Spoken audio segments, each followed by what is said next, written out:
Добрый день, дорогие подписчики и гости канала. Сегодня с вами я, один из авторов телеграм-канала «Генерал СВР», генерал-лейтенант службы внешней разведки, тот человек, которого вы знаете как Виктор Михайлович. Сегодня у нас среда, 12 апреля, выпуск промежуточный, и сразу хочу вам напомнить, наши дорогие зрители и слушатели, что вы можете оставить в комментариях к этому ролику свои вопросы, на которые я отвечу уже в пятницу, 14 апреля. Еще раз напоминаю, дорогие наши зрители и слушатели, в комментариях к этому ролику вы можете оставить свои вопросы. Перед тем, как оставить вопрос, пишите слово «вопрос» или ставьте знак вопроса.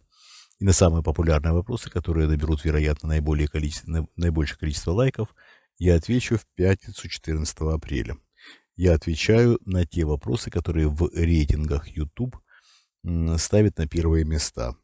Поэтому не обессудьте, мы полагаемся именно на алгоритмы YouTube.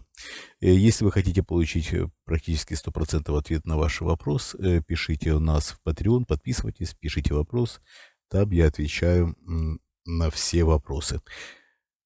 Так, теперь давайте перейдем к событиям сегодняшнего дня. Беларусь просит мира. Ну как Беларусь?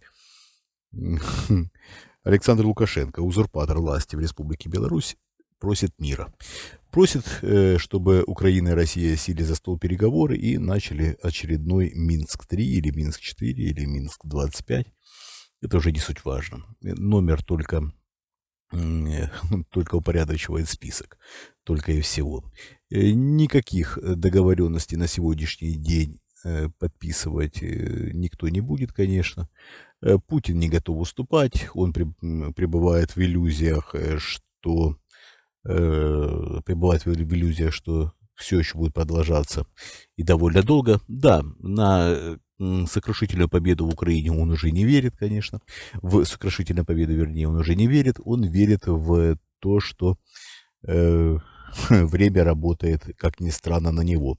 Смертельно больной человек почему-то верит, что время работает на него.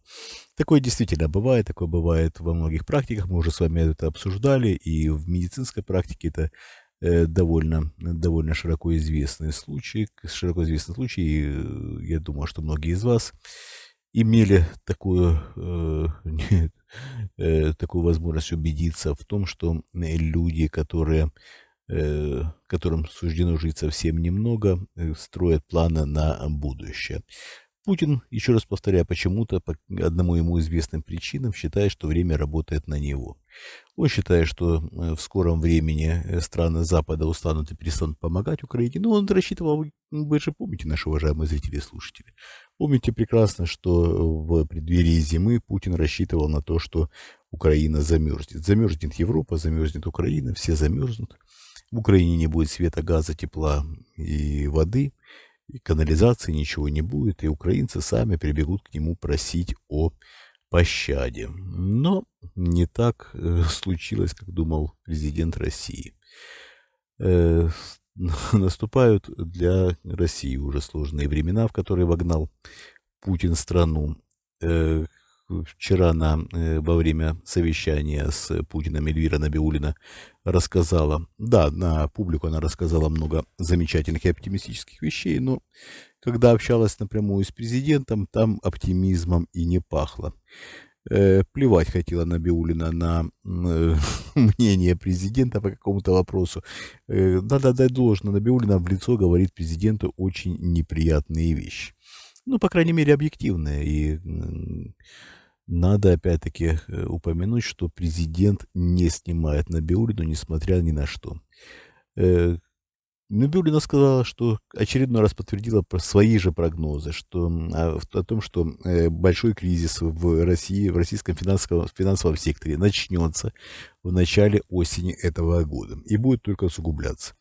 Основной кризис начнет разворачиваться весной следующего года. Опять-таки, это по мнению Эльвиры Набиуллиной. Напомню, что Эльвира Набиуллина находится на посту председателя Центрального банка Российской Федерации. И напомню, что это один из самых, по крайней мере, информированных экономистов и финансистов в стране. Конечно же, она прекрасно понимает и знает, о чем говорит.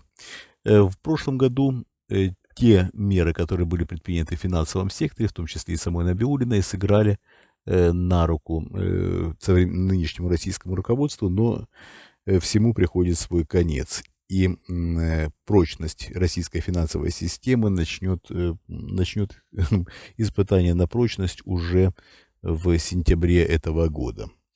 В этом нет никаких сомнений. Я склонен доверять этим прогнозам и полагаю, что президент России также доверяет этим же прогнозам. Набиуллина, мы об этом писали у нас в телеграм-канале.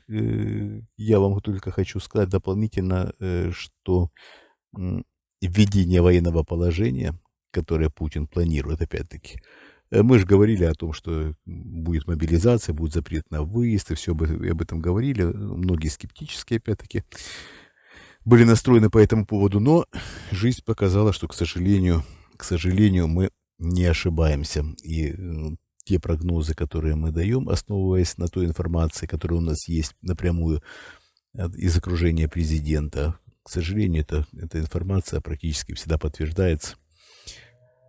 К сожалению, подтвердилось и в этот раз. И то, что будет введено военное положение, не должно никого, не должны вы сомневаться, уважаемые зрители и слушатели. Если Путин решил, да, возможно, для этого потребуется какое-то еще время, но военное положение будет, и переход экономики на военные рельсы и так далее, и так далее.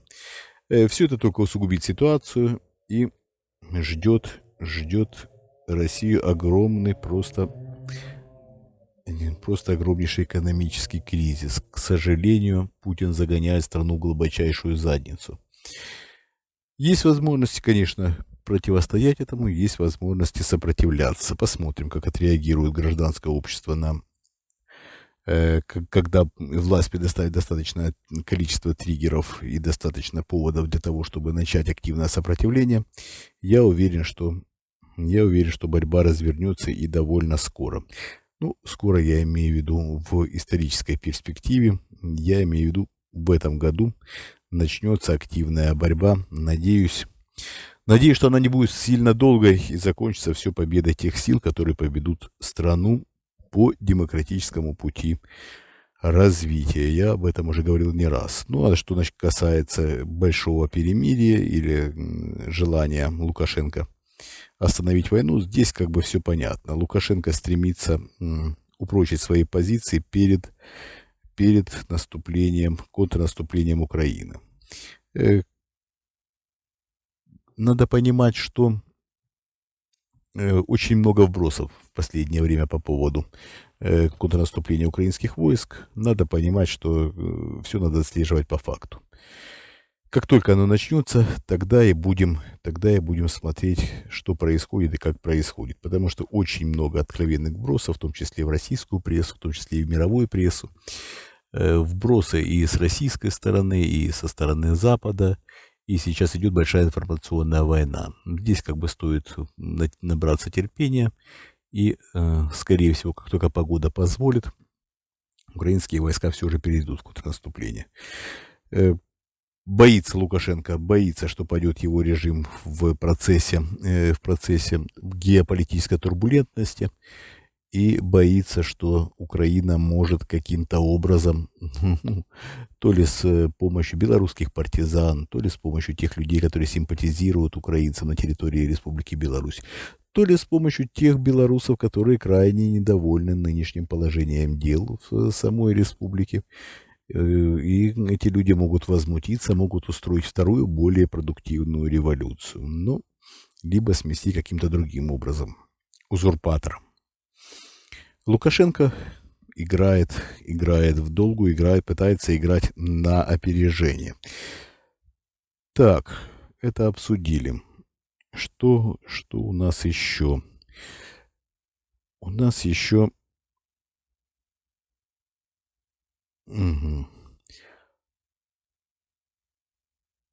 Еще у нас Владимир Путин сегодня отмечал День космонавтики, засунул космонавтику и Роскосмос в глубочайшую задницу вместе с экономикой, вообще со всей страной. В прошлом году Россия вышла, то есть побила антирекорд по запускам ракет. Я имею в виду в космос, конечно. К сожалению, по запускам ракет по территории Украины она побила другой рекорд, э, намного более печальный. Но вот печальный рекорд, антирекорд по запускам ракет в космос. Всего 12% пусков ракет со стороны России. Это самый низкий показатель со времен распада Советского Союза за всю историю современной России. 12% от мировых, от общего количества мировых запусков. Это самый низкий показатель вообще за всю историю запусков космических кораблей в космос, извините. И, конечно, надо сказать огромное спасибо, в кавычках, Владимиру Путину. Владимир Путин зато рассказал, что он опять где-то первый. Вышел, собирается выйти фильм, насколько я понимаю, который называется «Вызов», съемки которого проводили на борту МКС. И Путин сказал, что и здесь он снова первый. Путин первый везде. Чего не коснись, Путин везде первый. Ну, как-то так получается. И в глубочайшем кризисе тоже Путин первый. Так, большое спасибо, что были со мной. Мы с вами в эфире уже 11 минут. Также я вам хочу напомнить, что вы можете подписаться на наш Patreon и задать вопрос там. И можете задать вопрос у нас в комментариях к этому ролику. Перед тем, как задать вопрос, пишите слово «вопрос» или ставьте знак вопроса. Дальше формулируйте вопрос. Ставьте лайки. Пишите комментарии с добрыми, хорошими словами. Это всегда очень приятно. И я всегда читаю с большим удовольствием и с большой признательностью вам, дорогие зрители и слушатели. Помогайте нам, если в состоянии помочь материально. Есть криптовалютные кошельки в описании к этому ролику.